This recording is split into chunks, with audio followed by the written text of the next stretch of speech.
വേദിയിലും സദസ്സിലുമുള്ള സഹപ്രവർത്തകരെ, സഹോദരി സഹോദരന്മാരെ, പ്രിയപ്പെട്ട നാട്ടുകാരെ, ജനാധിപത്യ വിശ്വാസികളെ,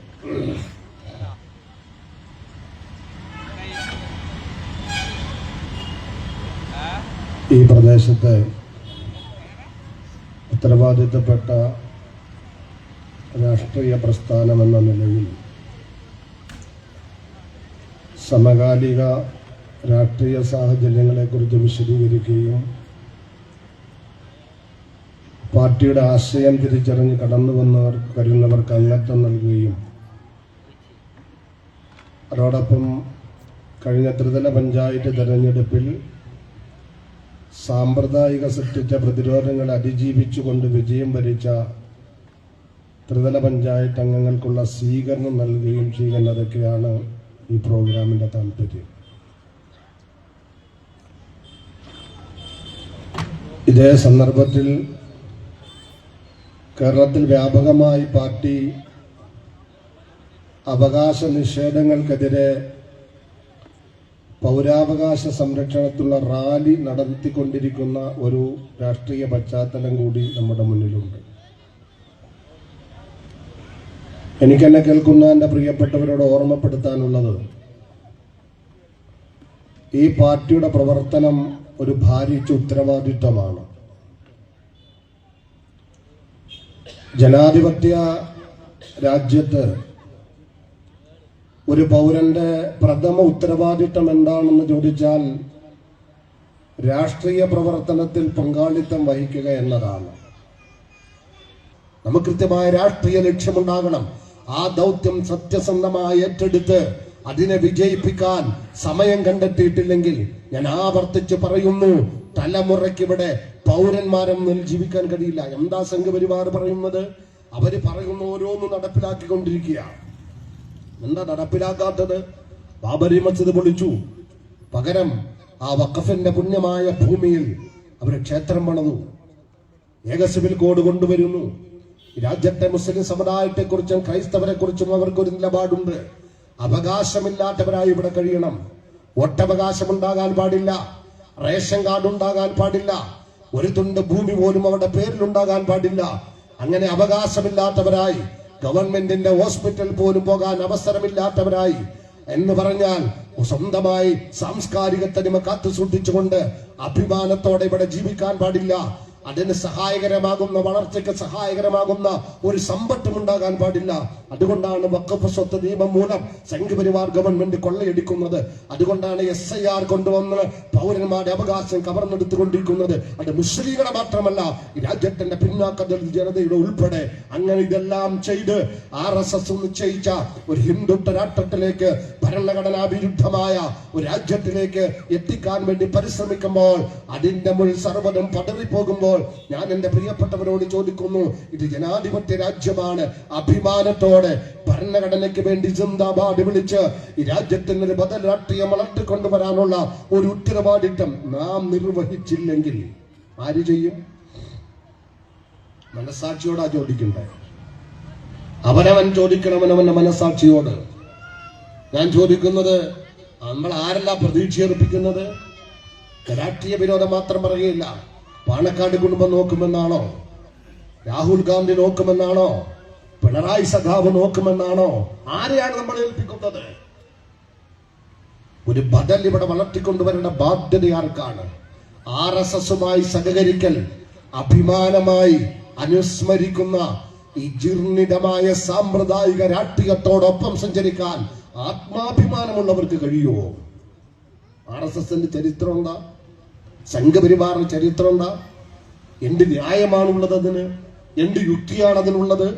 അവനവന്റെ ചില ഒരു താൽക്കാലിക ലാഭത്തിനും സൗകര്യത്തിനും വേണ്ടി. ആരാണ് ഞാൻ ചോദിക്കുന്നത്? നമ്മുടെ നിലപാട് ജനാധിപത്യപരമായ നിലപാടില്ലേ? RSSന് നിലപാട് സ്വീകരിച്ചത് കൊണ്ട് ജീവൻ കൊടുക്കേണ്ടി വന്ന കൽബുർഗിയുടെ നാടല്ലേ ഇന്ത്യ? അല്ലേ? എന്തിനു വേണ്ടിയാ ജീവൻ കൊടുത്തത്? ജനാധിപത്യത്തിന് വേണ്ടി സംഘപരിവാർ നിലപാട് സ്വീകരിച്ചത് കൊണ്ടാണ്. അങ്ങനെ 1000 ആളുകളില്ലേ? അത്തരം അങ്ങനെ അതിന്റെ പേരിൽ കൊല്ലപ്പെട്ട ജഡ്ജിമാരില്ലേ? ഒരു മതപണ്ഡിതൻ ഒരു നിലപാട് സ്വീകരിക്കും. അങ്ങനെ RSS ഞങ്ങൾക്ക് ഭയമില്ല എന്ന് പറയുന്ന, RSS ഞങ്ങൾ എതിരാണെന്ന് പറയുന്ന, അത് ഫാഷിസമാണ് എന്ന് പറയുന്ന ഏതെങ്കിലും ഒരു പ്രമേയം ഏതെങ്കിലും ഒരു സമ്മേളനത്തിൽ ഉണ്ടായിട്ടുണ്ടോ? ഞാൻ ആക്ഷേപിക്കുകയല്ല. എന്താ അതിന്റെ കാരണം? ആരാണിത് ചെയ്യുക? ആരെയാണ് നമ്മൾ കാത്തിരിക്കുന്നത്? ആര് വരുമെന്നാണ് പ്രതീക്ഷിക്കുന്നത്? ഞാൻ അവിടെയാണ് പറഞ്ഞത്, മക്കൾക്ക് സ്വസ്ഥമായി കിടന്നുറങ്ങാൻ ഒരു വീട് വേണമെങ്കിൽ ആരെങ്കിലും കെട്ടിത്തരുമെന്നാണോ? അവരുടെ ഉപജീവന മാർഗം ആരെങ്കിലും തരുമെന്നാണോ? അവരുടെ പഠന സൗകര്യം, അവരുടെ വിദ്യാഭ്യാസ പുരോഗതി, ഇഷ്ടപ്പെട്ട കോഴ്സുകൾക്ക് അഡ്മിഷൻ എടുത്തു കൊടുക്കല്, അങ്ങനെ സർവ്വതും ആരെങ്കിലും തരില്ല.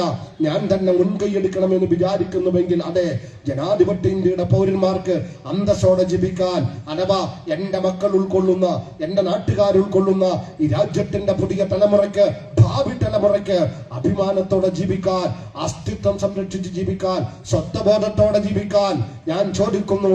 ഭരണഘടന മുന്നോട്ട് വെക്കുന്ന സർവ്വതും അനുഭവിച്ചും ആസ്വദിച്ചും ജീവിക്കാൻ അതിന് സംരക്ഷണം ഒരുക്കുന്ന ഒരു രാഷ്ട്രീയ ശക്തി രാജ്യത്ത് വളർത്തിക്കൊണ്ടുവരേണ്ട ബാധ്യത എനിക്കുണ്ട് എന്ന് ഇനി നമുക്ക് തോന്നിയിട്ടില്ലേ? ഇനി നമുക്കത് തോന്നിയിട്ടില്ലേ? അവിടെയാണ് ഞാൻ ആവർത്തിച്ച് ചോദിക്കുന്നത്. ഞാൻ ഒരുപാട് കാര്യങ്ങൾ പ്രസംഗിക്കാൻ ഉദ്ദേശിക്കുന്നില്ല, ഈ ഒരൊറ്റ സന്ദേശം നൽകാനാണ് ഉദ്ദേശിക്കുന്നത്. ഇത് ആര് ചെയ്യുന്നതിന് കാത്തിരിക്കുന്നത്? ഞാൻ ചില പേരുകൾ ഇവിടെ പറഞ്ഞത് നമുക്ക് ആരോടും വിരോധം ഉണ്ടായിട്ടൊന്നുമല്ല. എന്താ ഇവിടെ നടക്കും നിങ്ങൾ ശ്രദ്ധിച്ചിട്ടുണ്ടോ? RSSനോട് എതിർപ്പുള്ള, RSSനെ വിചാരണ ചെയ്യുന്ന, RSS ഞാൻ പറഞ്ഞല്ലോ, ഇത്രയും അപകടകരമായ ഒരു പ്രത്യയ ശാസ്ത്രം, രാജ്യത്തിന്റെ ഭൂരിപക്ഷത്തെ തകർക്കുന്ന ഒരു ആശയത്തിനെതിരെ ഒരു 4 വരി പ്രമേയം അവതരിപ്പിക്കാൻ പോലും പ്രാപ്തിയുള്ള ഒരു സംവിധാനം പോലും ഇല്ല എന്ന് പറഞ്ഞാൽ ഫാഷിസത്തിന് പരപതാനി പിരിച്ചു കൊടുക്കുന്നുവെന്ന അതിന്റെ അർത്ഥം. ഇവിടെ മുസ്ലിം ലീഗിന്റെ നിഷ്കളങ്കരായ പ്രവർത്തകർ കേൾക്കുന്നുവെങ്കിൽ ഞാൻ പറയുകയാണ്, നമുക്ക് എല്ലാവരെയും സ്നേഹിക്കാം. പക്ഷേ രാജ്യത്തെ സ്നേഹിക്കുന്നുവെങ്കിൽ, തലമുറയെ സ്നേഹിക്കുന്നുവെങ്കിൽ, രാഷ്ട്രം നിലനിൽക്കണമെന്ന് വിചാരിക്കുന്നുവെങ്കിൽ ഞാൻ പറയുന്നു, എല്ലാവരും ഒരുമിച്ച് നിന്നുകൊണ്ട് ഈ രാജ്യത്ത് അതിശക്തമായ നിർഭയത്വത്തിന്റെ രാഷ്ട്രീയ ബദൽ വളർത്തിക്കൊണ്ടുവരണം. ഞാൻ ചോദിക്കട്ടെ, ബഹുമാനനായ ഇന്ത്യയുടെ മുസ്ലിം ലീഗിന്റെ സംസ്ഥാന പ്രസിഡന്റ് RSSനെതിരെ എന്തെങ്കിലും ഒന്ന് പറഞ്ഞു കേട്ടിട്ടുണ്ടോ? കേട്ടിട്ടുണ്ടോ? എന്താ പറയാത്തെ? അല്ല, എന്തെങ്കിലും ഒന്ന് പറഞ്ഞു കേട്ടിട്ടുണ്ടോ? എന്താ പറയാ?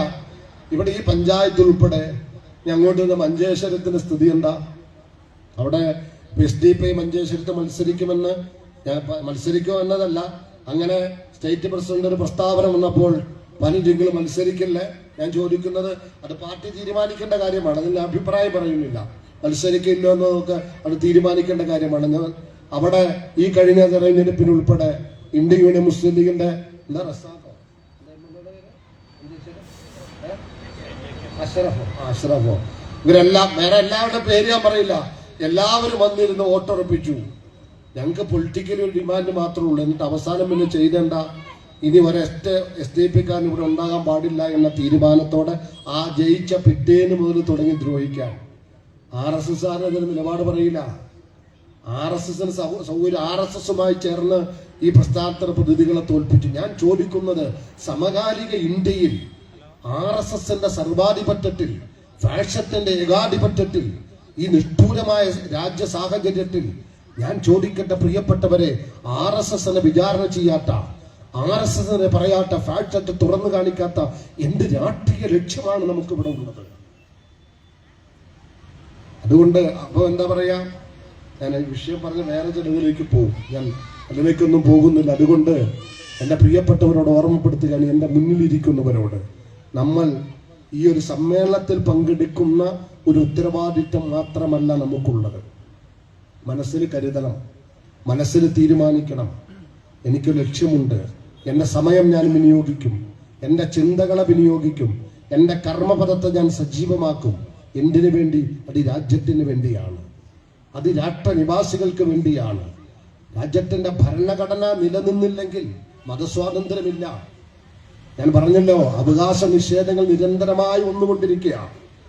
അവകാശ നിഷേധങ്ങൾ പാർലമെന്റിനെ ഉപയോഗപ്പെടുത്തി നടപ്പിലാക്കിക്കൊണ്ടിരിക്കുക. ആ വിരോധാഭാസം ആലോചിച്ച് നോക്കി. ഈ രാജ്യത്ത് ഭരണഘടന വ്യാഖ്യാനിക്കേണ്ട പാർലമെന്റ്, ഭരണഘടന നടപ്പിലാക്കേണ്ട പാർലമെന്റ്, ആ പാർലമെന്റിൽ ആ ഭരണഘടനയുടെ മൗലിക താല്പര്യങ്ങൾക്ക് വിരുദ്ധമായ നടപടിക്രമങ്ങൾ സ്വീകരിച്ചു കൊണ്ടിരിക്കുകയാണ്. അത്തരമൊരവസ്ഥയിലൂടെ രാജ്യം മുന്നോട്ട് പോകുന്നത്. ഇത് സംരക്ഷിക്കാൻ രാജ്യത്ത് ഒരു സംവിധാനം, രാഷ്ട്രീയ സംവിധാനം, ഞാനിത് പറയുമ്പോൾ സംവിധാനം രാഷ്ട്രീയ സംവിധാനമാണ്. ആ സംവിധാനം വളർന്നു വന്നിട്ടില്ലെങ്കിൽ, വളർത്തിക്കൊണ്ടുവന്നിട്ടില്ലെങ്കിൽ ഇനിയും 3/4 നൂറ്റാണ്ട് നമ്മൾ വോട്ട് ചെയ്ത ആളുകളുണ്ട്. അതൊക്കെ വലിയ കുടുംബക്കാരാണ്, വലിയ മാഹാത്മ്യമുള്ളവരാണ്. അവർ രാഹുൽ ഗാന്ധിയുടെ ആളാണ്, അല്ലെങ്കിൽ പാണക്കാട്ടെ ആളാണ്, അല്ലെങ്കിൽ പിണറായിയുടെ ആളാണ്. ഇതൊക്കെ പറഞ്ഞ കല്യാണത്തിന് വരുന്നവരാണ്, അല്ലെങ്കിൽ ആണ്ട് നേർച്ചയ്ക്ക് വരുന്നവരാണ്, അല്ലെങ്കിൽ പിന്നെ അടിയന്തരത്തിന് വരുന്നവരാണ്, അല്ലെങ്കിൽ എവിടെ വെച്ചാലും മിണ്ടുന്നവരാണ്. ഇതൊക്കെയാണോ രാഷ്ട്രീയ നിലപാടിന്റെ മാനദണ്ഡം? അല്ലല്ലോ. ഇതൊക്കെ പറഞ്ഞാണ് രാഷ്ട്രീയ നിലപാട്. ഒരു MLA കല്യാണത്തിന് വരേണ്ട, എന്താ സംഭവിക്കുക? ഒന്നും സംഭവിക്കില്ല. നമുക്ക് എന്താ വേണ്ടത്? ഈ രാജ്യത്തിന്റെ സൗഹൃദം നിലനിൽക്കണം. ആ സൗഹൃദം നിലനിൽക്കണം എന്താണെന്നറിയോ?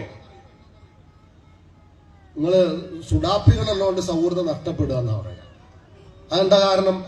SDP കാലത്തെല്ലാം വന്ന തല്ലല്ലേ എന്ന് പറയും, ചിലപ്പോ തിരിച്ചും തല്ലും. തല്ലുകൊണ്ടോണ്ട് ജീവിക്കും ആരെങ്കിലും. അപ്പൊ നിങ്ങള് തിരിച്ചു തല്ലിയതുകൊണ്ട് അവിടെ ആകെ പ്രശ്നം എന്നാ പറയാ. എന്താ തല്ലുകൊണ്ട് ഇങ്ങനെ ജീവിക്കാൻ വിധിക്കപ്പെട്ട ഒരു സമൂഹമാണോ? എന്താ നമുക്ക് നേടാനുള്ളത്? സ്വാതന്ത്ര്യ സമര സേനാനികളുടെ ചരിത്രം പറയുന്നില്ലേ? ആ ചരിത്രം പറഞ്ഞ് കോരിത്തെരിക്കുന്നില്ലേ? എത്രയോ 10,000-കണക്കിന് ആളുകളുടെ ജീവൻ കൊണ്ട് നേടിയെടുത്ത സ്വാതന്ത്ര്യമാണ്, രാജ്യമാണിത്. ഒറ്റപ്പെട്ട സംഭവമാണോ? അങ്ങനെ രക്തസാക്ഷികളുടെ ആ ചരിത്രം ഇങ്ങനെ പറഞ്ഞ് കേട്ട് വന്നവർ, അവർ സൃഷ്ടിച്ചു തന്ന രാജ്യത്തെ സംരക്ഷിക്കണം, എനിക്ക് എന്റെ ബാധ്യതയാണെന്നൊരു വിചാരം നമുക്കുണ്ടാകണ്ടേ?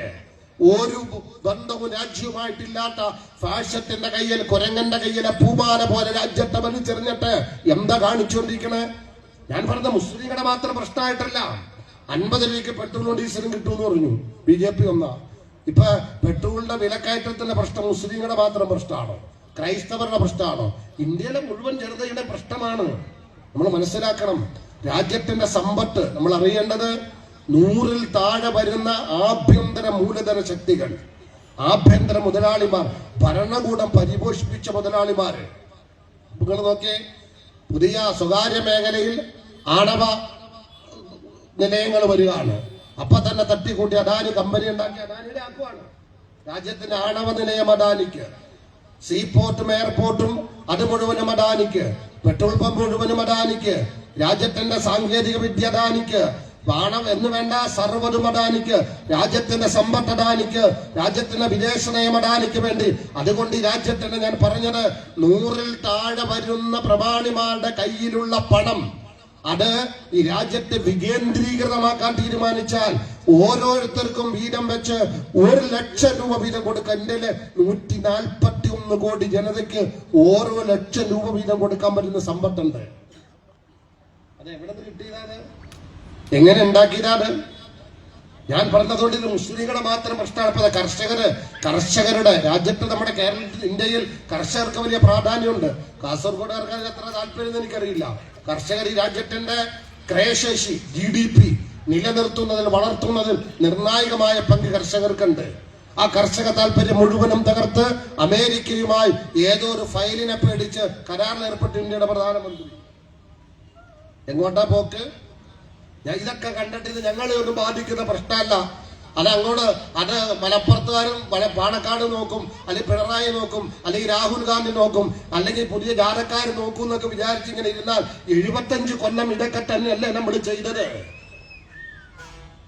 ഇനിയൊരു മാറ്റം ഉണ്ടാകണ്ടേ? ആ മാറ്റം ആർക്ക് വേണ്ടിയാ? നാടിന് വേണ്ടിയും തലമുറയ്ക്ക് വേണ്ടിയും ഉണ്ടാകണ്ടേ? അതാണ് ഈ പ്രസ്ഥാന രാജ്യത്ത് ചെയ്തുകൊണ്ടിരിക്കുന്നത്. ഇതിന്റെ പ്രഥമ പ്രസിഡന്റ് ഈ അബൂബക്കറിന് തടവറയിലാണ്. അള്ളാഹു ആഫിയത്ത് കൊടുക്കട്ടെ. നിലവിലെ പ്രസിഡന്റ് MK ഫൈസ് ജയിലിലാണ്. ആ ജയിലിൽ പോയത് എന്തിനാ നിങ്ങൾക്കറിയോ? വഖഫ് നിയമം വന്നു. പുതിയ വഖഫ് നിയമം വന്നപ്പോൾ ഇന്ത്യ രാജ്യത്ത് ലക്ഷക്കണക്കിന് ആളുകളെ സംഘടിപ്പിച്ച് സമരം നടത്തിയ ഒന്നാമത്തെ പ്രസ്ഥാനത്തിന്റെ പേരാണ് social democrat party of India. മലപ്പുറത്ത് പോയവരുണ്ടാകാം. ലക്ഷക്കണക്കിന് ആളുകൾ പങ്കെടുത്തു. തെക്കൻ കേരളത്തിന്റെ കൊല്ലത്തിൽ ലക്ഷക്കണക്കിന് ആളുകൾ പങ്കെടുത്തു.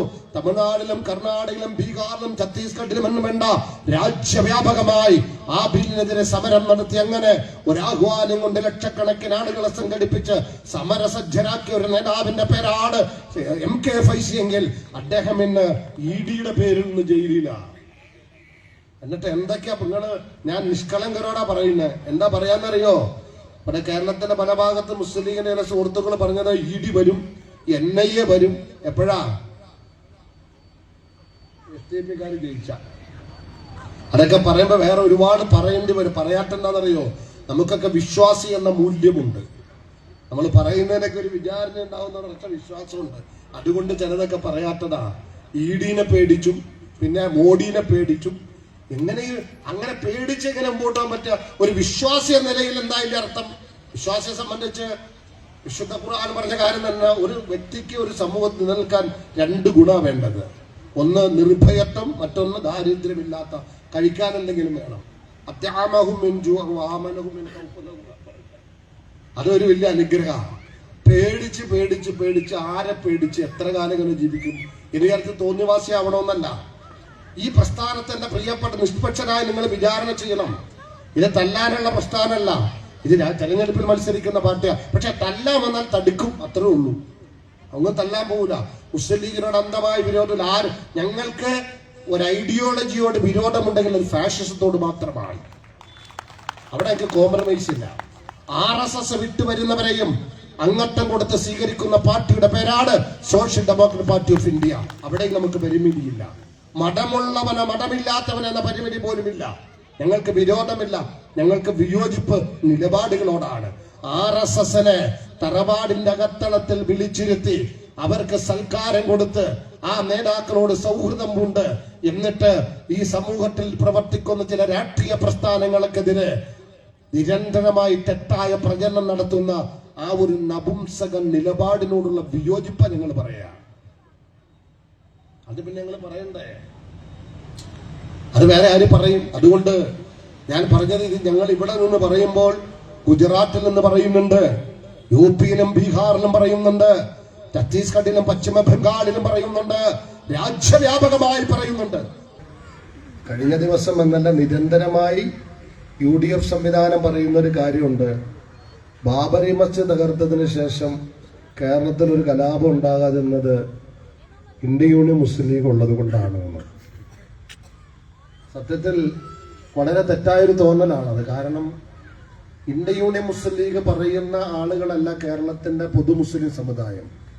കേരളത്തിലെ മുസ്ലിം സമുദായത്തിന്റെ പക്വതയെ രാഷ്ട്രീയ താല്പര്യത്തിന് ഉപയോഗപ്പെടുത്തുന്ന ഒരു ഹിഡൻ പ്രയോഗമാണത്. അതിരിക്കട്ടെ. പിന്നീട് പറയുന്ന ഒരു കാര്യം, മുസ്ലിം ലീഗിന് തീവ്രത പോരാ എന്ന് പറഞ്ഞുണ്ടാക്കിയ ചില പാർട്ടികളൊക്കെ ഇവിടെ ഉണ്ട്. അത്തരം പാർട്ടികൾ മുസ്ലിം ലീഗിനെ എതിർക്കുന്നു എന്നാ പറഞ്ഞത്. മുസ്ലിം ലീഗിന് തീവ്രത പോരാന്ന് നമ്മൾ പറഞ്ഞിട്ടില്ല. മുസ്ലിം ലീഗിന്റെ അപകടകരമായ തീവ്രത തിരുത്തണമെന്നാണ് ഞങ്ങൾക്ക് ആവശ്യപ്പെടാനുള്ളത്. കാരണം എന്താ? സാമൂഹ്യ യാഥാർത്ഥ്യം തിരിച്ചറിയാതെ 5ാം മന്ത്രി വിവാദം കൊണ്ടുവന്നു. ഒരു ഗവൺമെന്റ് രൂപപ്പെടുമ്പോൾ പറയാം ഇന്ത്യൻ യൂണിയൻ മുസ്ലിം അർഹതയുണ്ട്, 10-18 MLA-മാരുണ്ട്, 5 മന്ത്രിമാര് വേണമെന്ന് പറയാം. അപ്പൊ ഇതിന് അടിയന്തരമായി സത്യപ്രതിജ്ഞ ചെയ്തില്ലെങ്കിൽ എന്തോ ചില ആളുകൾക്ക് എന്തൊക്കെയോ വരും ഞാൻ എന്നൊക്കെ പറഞ്ഞ്, അതെന്താണ് ഇപ്പൊ പറയണില്ല, പറഞ്ഞ് പെട്ടെന്ന് കാട്ടിക്കൂട്ടി സത്യപ്രതിജ്ഞ നടന്നു. അതിനുശേഷം സർക്കാരിന്റെ കാലാവധി തീരാൻ നേരത്ത് പറയാണ് 5ാം മന്ത്രി വേണമെന്ന്. കേരളത്തിൽ സാമുദായിക ധ്രുവീകരണത്തിന് ആക്കം കൂട്ടിയ ഒരു ചർച്ചയായിരുന്നു അത്. ആർക്കത് നിഷേധിക്കാൻ പറ്റുക? അങ്ങനെ എന്തെല്ലാം കാര്യങ്ങൾ അനവസരത്തിൽ പറഞ്ഞ് ധ്രുവീകരണം ഉണ്ടാക്കിയിട്ടുണ്ട്. ഞാൻ ചോദിക്കുന്നത്, ഈ പ്രസ്ഥാനം ഞങ്ങളിത് പറയുമ്പോൾ ഒരു പക്ഷേ ഇതിന്റെ പൂർവ്വകാലത്ത് ഈ കേരളത്തിൽ പ്രവർത്തിച്ചിരുന്ന ചില സാമൂഹ്യ പ്രസ്ഥാനങ്ങൾ ചേർത്ത് വായിക്കാൻ സാധ്യതയുണ്ട്. RSSനെ തുറന്നു കാണിച്ചു എന്നതിനപ്പുറത്ത് നിങ്ങൾക്ക് ഒന്നുകൂടെ കേട്ടോ, മോഡി വരും, ഇന്ത്യ RSS ഭരിക്കുമെന്ന് പറഞ്ഞപ്പോൾ ബഹുമാനായ KN ഷാജി ഉൾപ്പെടെയുള്ളവർ പറഞ്ഞു സുഡാപ്പികൾ വെറുതെ പറയാന്ന് പറഞ്ഞില്ലേ? ഇന്നും ആ പ്രസംഗം കിട്ടും. നിങ്ങളൊന്ന് ആലോചിക്കുക. അപ്പൊ ഞങ്ങൾ ചെയ്തൊരു തെറ്റെന്താണ്? ഫാഷിസം അപകടമാണ്, അതിവിടെ വളർന്നുകൊണ്ടിരിക്കുകയാണ്. അതിനെ ചോദ്യം ചെയ്യണം, അതിന് ജനാധിപത്യപരമായി അതിജീവിക്കണം. അതിന് എന്ത് ചെയ്യണം? ജനങ്ങൾ ഫാഷിസത്തിനെതിരെ രാഷ്ട്രീയമായി ജാഗ്രത പുലർത്തണമെന്നാ പറഞ്ഞത്. രാഷ്ട്രീയമായി ജാഗ്രത പുലർത്തണം. നിങ്ങളൊന്ന് ആലോചിച്ച് നോക്കിയേ, രാമൻപിള്ളയുടെ മാരാറിന്റെ ആത്മകഥ നിങ്ങൾ വായിച്ചിട്ടുണ്ടോ? കോലിബി സെക്കൻഡ് ചർച്ച ചെയ്തു. ഞാൻ ഇത് പറഞ്ഞെന്താണെന്നറിയോ? RSSന് മാന്യത ഉണ്ടാക്കി കൊടുത്തത് ഈ സാമ്പ്രദായിക പ്രസ്ഥാനങ്ങളാണ്. അതിന്റെ കല്യാണത്തിന് മാത്രമല്ല, സമ്മേളനത്തിന് പോലും വിളിച്ചിട്ട് ഇനിയിപ്പോ ശ്രീധരൻപിള്ള എവിടെയെങ്കിലും മത്സരിച്ചാൽ ശ്രീധരൻപിള്ള കുഴപ്പക്കാരനെ വോട്ട് ചെയ്യുമെന്ന് പറയാൻ നട്ടെല്ലും ത്രാണിയും ധാർമ്മികതയുമുള്ള ഒരു മതരാഷ്ട്രീയ സംഘടന മുസ്ലിം പക്ഷത്തിൽ കേരളത്തിലുണ്ടോ? ഉണ്ടെങ്കിൽ അങ്ങനെ സാമുദായിക രാഷ്ട്രീയമല്ലാത്തൊരു പാർട്ടി ഉള്ളത് social democratic party of India മാത്രമാണ്. ഗുണഫലങ്ങൾ എന്താ? അങ്ങനെ മാന്യത ഉണ്ടാക്കി കൊടുക്കാം. തെക്കൻ കേരളത്തില് മാറ്റിച്ച സഖാക്കള് ബാലേട്ട എന്ന് വിളിച്ചിരുന്ന ഒരാളുണ്ട്, രാജഗോപാല്. അങ്ങനെ ബാലേട്ടാന്ന് വിളിച്ച് അയാളെ MLA ആക്കി കൊടുത്തു. അവസാനം തോൽപ്പിക്കാൻ പണിയെടുത്ത ഒരു പ്രസ്ഥാനത്തിന്റെ പേരാണ് social democratic party of India. നിഷേധിക്കാമോ? നിങ്ങളത് ആലോചിച്ച് നോക്കി. ഈ ആത്തും തുപ്പും എല്ലാം കെട്ടി മഞ്ചേശ്വരത്ത് ഞങ്ങൾ RSS നിലപാട് സ്വീകരിച്ചു. അവിടെ ഞങ്ങൾ സ്വീകരിച്ചു നേമത്ത്. ഈ പ്രാവശ്യം നിങ്ങൾ തിരക്കണം SDP. ആരെങ്കിലും നിഷേധിക്കട്ടെ. ഞങ്ങൾ കറകളഞ്ഞ ഫാഷിസ്റ്റ് വിരുദ്ധരാണ്. ഞങ്ങൾ ഫാഷത്തിനെതിരെ പറയുന്നു. ഞങ്ങൾ വേറെ എന്തെങ്കിലും ചെയ്തിട്ടില്ല. അപ്പൊ അതുകൊണ്ട് പക്ഷെ ഞങ്ങൾ മുന്നോട്ട് നിൽക്കുന്ന ഒരു ആശയമുണ്ട്. അത് സോഷ്യൽ ഡെമോക്രസിയാണ്. അത് ഭൂരിപക്ഷത്തിന്റെ രാഷ്ട്രീയമാണ്, മതരാഷ്ട്രീയമല്ല. മതപരമായി പ്രവർത്തിക്കുന്ന രാഷ്ട്രീയ സംഘടന നിരോധിക്കണമെന്ന് പാർലമെന്റ് നിയമം കൊണ്ടുവന്നാൽ ആദ്യം നിരോധിക്കുന്ന പാർട്ടിയുടെ പേരെന്താ? എന്താ പേര്? ഇന്ത്യയുടെ മുസ്ലിം ലീഗ്. മതപരമായ പാർട്ടിയല്ല, social democratic party of India SDP. ഞാൻ പറയുന്നത് അതുകൊണ്ട് ചർച്ച വന്നില്ലേ, കോടതിയിൽ വന്നില്ലേ? ഞങ്ങള് പൊളിറ്റിക്കൽ പാർട്ടി എന്ന നിലയിൽ ഞാൻ ആവർത്തിച്ച് പറയുകയാണ്. പക്ഷെ ഞങ്ങൾക്കെതിരെ ചിലതെല്ലാം ഇങ്ങനെ പറഞ്ഞിട്ട് ലീഗുള്ളോണ്ടാ ഇവിടെ അങ്ങനെയൊക്കെ പറയുമ്പോൾ ഞാൻ പറയുന്നത്, ഇവിടെ രാജ്യത്ത് ധ്രുവീകരണം ഉണ്ടാക്കുന്ന ഒരു പ്രവർത്തനത്തിൽ ഞങ്ങൾ കൂട്ടുനിന്നിട്ടില്ല. ഞങ്ങളത് ചെയ്തിട്ടില്ല. മതനിരപേക്ഷയുടെ രാഷ്ട്രീയം ഉയർത്തിപ്പിടിക്കുന്നത്, അതോടൊപ്പം അതാത് മതവിഭാഗത്തിന്റെ പ്രശ്നങ്ങൾ പറയുന്നുണ്ട്. അപ്പൊ അതുകൊണ്ട് എന്റെ ഈ പ്രദേശവാസികളോട് ഒരിക്കൽ കൂടി ഓർമ്മപ്പെടുത്തുകയാണ്, നമുക്ക് സാമ്പ്രദായികമായി കല്യാണം നടത്താൻ അങ്ങനെ ഏതെങ്കിലും കാതിയൊക്കെ വേണം. അത് ഈ പാണക്കാട് കാതി ആരും ആയിക്കോട്ടെ, നമുക്ക് അതിനൊന്നും അഭിപ്രായ വ്യത്യാസമില്ല. പക്ഷേ രാഷ്ട്രീയം നമുക്ക് ലക്ഷ്യമുണ്ടാകണം. അത് നമ്മുടെ സ്വന്തം കാര്യമല്ല. ഈ തലമുറ ഇനി കലാപമില്ലാതെ ജീവിക്കണം. പാർലമെന്റിൽ ജനാധിപത്യം നടപ്പിലാക്കണം. അതിപ്പോ നാളെ എന്നല്ല, ഒരു 25 കൊല്ലത്തിനുള്ളിലെങ്കിലും ഈ രാജ്യത്തിന്റെ അധസ്ഥിത ഭൂരിപക്ഷം, രാജ്യത്തിന്റെ ദളിതുകളും കീഴാളനും ഉൾപ്പെടെ സർവ്വജനങ്ങളും ഐക്യപ്പെട്ട് സാമൂഹ്യ ജനാധിപത്യം ഉയർത്തിപ്പിടിച്ചുകൊണ്ട് ഈ രാജ്യത്തിന്റെ പാർലമെന്റിലേക്ക് പോകുന്ന ഒരു സ്ഥിതിവിശേഷ രൂപപ്പെടണം. അതെന്റെ രാഷ്ട്രീയ സ്വപ്നമാണ്. അത് രാജ്യത്തിന് വേണ്ടിയാണ് എന്ന ഒരു നിലപാട് സ്വീകരിച്ചാൽ അത് മാത്രമാണ് തലമുറയ്ക്ക് വേണ്ടി കരുതി വെക്കാനുള്ളത് ഭൗതികമായിട്ട്. അതുകൊണ്ട് എന്റെ മുന്നിലിരിക്കുന്നവരോട് ഞാൻ വീണ്ടും പറയുകയാണ്, ആരെങ്കിലും നിർബന്ധിക്കുമ്പോൾ പങ്കെടുക്കേണ്ട പരിപാടിയല്ല പാർട്ടി പരിപാടി, രാഷ്ട്രീയ പരിപാടി. അങ്ങനെ എല്ലാം കഴിഞ്ഞിട്ട് പ്രവർത്തിക്കേണ്ടതുമല്ല. എന്റെ വേദിയിലിരിക്കുന്നവരും സദസ്സിലിരിക്കുന്നവരും ഉൾപ്പെടെ സത്യസന്ധമായി രാജ്യത്തിന്റെ പ്രശ്നങ്ങൾ അഭിമുഖീകരിക്കാൻ ആഗ്രഹിക്കുന്നുവെങ്കിൽ, രാഷ്ട്ര സാഹചര്യങ്ങളെ വിശകലനം ചെയ്യുന്നുവെങ്കിൽ, അതിൽ ഉത്തരവാദിത്തമുള്ളവരാണെങ്കിൽ നമുക്ക് ചെയ്യാനുള്ളത് നിരന്തരമായി ഈ രാഷ്ട്രീയ സന്ദേശം ജനങ്ങൾക്ക് പകർന്നു കൊടുക്കുക. അങ്ങനെ നീതിയുടെ, സൗഹൃദത്തിന്റെ, സ്നേഹത്തിന്റെ, ഒരുമയുടെ, നന്മയുടെ, അതോടൊപ്പം തന്നെ ഭരണഘടന മൂല്യങ്ങൾ നടപ്പിലാക്കുന്ന, അവകാശങ്ങൾ സംരക്ഷിക്കപ്പെടുന്ന പൂർണ്ണ നീതിയുടെ ഒരു ഇന്ത്യ നമുക്കിവിടെ ഉണ്ടാക്കണം. അഥവാ ഭരണഘടനയാണ് ഇന്ത്യ, ഭരണഘടന നടപ്പിലാക്കുന്ന ഇന്ത്യ. അതാണ് നമ്മൾ സ്വപ്നം കാണുന്നത്. അതിനുവേണ്ടി ഒരുമയോടെ മുന്നോട്ട് പോകണം. ഈ സന്ദേശം സൗഹൃദത്തോടെ മുഴുവൻ ആളുകൾക്ക് പറഞ്ഞു കൊടുക്കണം. വരാൻ പോകുന്ന തെരഞ്ഞെടുപ്പുകളിൽ ഉൾപ്പെടെ രാഷ്ട്രീയ നിലപാട് വോട്ടായി മാറണം. അങ്ങനെ 25 കൊല്ലം കഴിയുമ്പോഴെങ്കിലും ഞാൻ ആവർത്തിച്ച് പറയുന്നു, ഈ രാജ്യത്ത് ഫാഷിസത്തിന് ഒരു അജണ്ടയുണ്ട്, ഒരു ഐഡിയോളജി ഉണ്ട്, അവർക്കൊരു കേഡർ സംവിധാനമുണ്ട്. എന്നതുപോലെ നിർഭയ രാഷ്ട്രീയം നെഞ്ചിലേറ്റുന്ന സോഷ്യൽ ഡെമോക്രാറ്റുകൾ എന്ന കേഡർമാരാൽ രാജ്യവ്യാപകമായി ഈ വെള്ള നക്ഷത്രാങ്കിത വിവർണ പതാക പാറി പറക്കുന്ന ഈ നവരാഷ്ട്രീയ മുന്നേറ്റം ഈ രാജ്യത്ത് രാജ്യത്തിന്റെ സ്വാതന്ത്ര്യ സമര സേനാനികളുടെ സ്വപ്നത്തെ സാക്ഷാത്കരിക്കുന്ന സന്തോഷത്തിന്റെ നമുക്ക് നിർമ്മിക്കണം. അതിനുവേണ്ടി നമുക്ക് ലക്ഷ്യം കാണാം. ആ വൈതരണിയിൽ ഫാഷിസ്റ്റ് ഭരണകൂടം പിടിക്കുന്ന സർവ്വതും തൂക്കുകയറാണെങ്കിൽ തൂക്കുകയറ്, കൽത്തുറുങ്കെങ്കിൽ കൽത്തുറുങ്ക്, തെരുവിൽ തടയില്ലെങ്കിൽ അതെല്ലാം രാജ്യത്തിന് വേണ്ടി, സമൂഹത്തിന് വേണ്ടി, ഭരണഘടനയ്ക്ക് വേണ്ടിയാണ് എന്ന തിരിച്ചറിവോടെ നിർഭയം നമുക്ക് മുന്നോട്ട് പോകാം. അതിന് അവസരമുണ്ടാകട്ടെ എന്ന് ആശംസിച്ചുകൊണ്ടും ആഗ്രഹിച്ചുകൊണ്ടും ഔപചാരികമായി ഇത് ഉദ്ഘാടനമായി പ്രഖ്യാപിച്ചുകൊണ്ട് ഞാൻ എൻ്റെ വാക്കുകൾ അവസാനിപ്പിക്കുന്നു. ജയ് ഹിന്ദ്, ജയ് സോഷ്യൽ ഡെമോക്രസി. അസ്സലാമു അലൈക്കും വറഹ്മത്തുള്ളാഹി.